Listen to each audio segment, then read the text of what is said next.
It's now clear the full east wing of the White House will be torn down to make way for President Donald Trump's new ballroom. This is despite a former New York real estate magnate's pledge that the project would not interfere with the landmark building.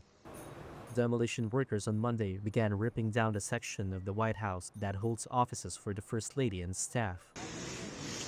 As heavy machinery continued to tear down the White House's east wing on Wednesday, the full extent of the teardown became clear. U.S. President Donald Trump defended the demolition to make way for a ballroom. In order to do it properly, we had to take down the existing structure. He showed pictures and models of the proposed 90,000 square foot ballroom to NATO Secretary General Mark Rutte, gathered officials in the press. You can see the kind of interiors that we're talking about. That's an interior of the ballroom, and it's the highest level. And you see it goes beautifully with the White House. The most recent iteration of the East Wing came about in 1942 when Franklin D. Roosevelt was president. U.S. presidents have renovated and added to the White House and its grounds throughout history, but Trump's changes are the most significant in decades.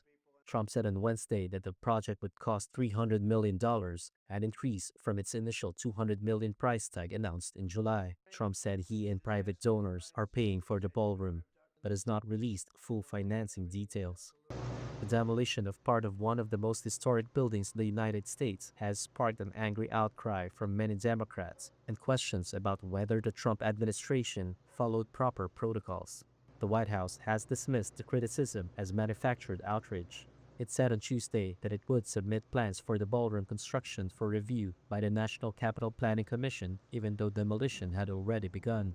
The National Trust for Historic Preservation has asked the Trump administration to pause the demolition until the Planning Commission review is completed, expressing concern that the proposed 90,000 square foot ballroom will overwhelm the White House itself.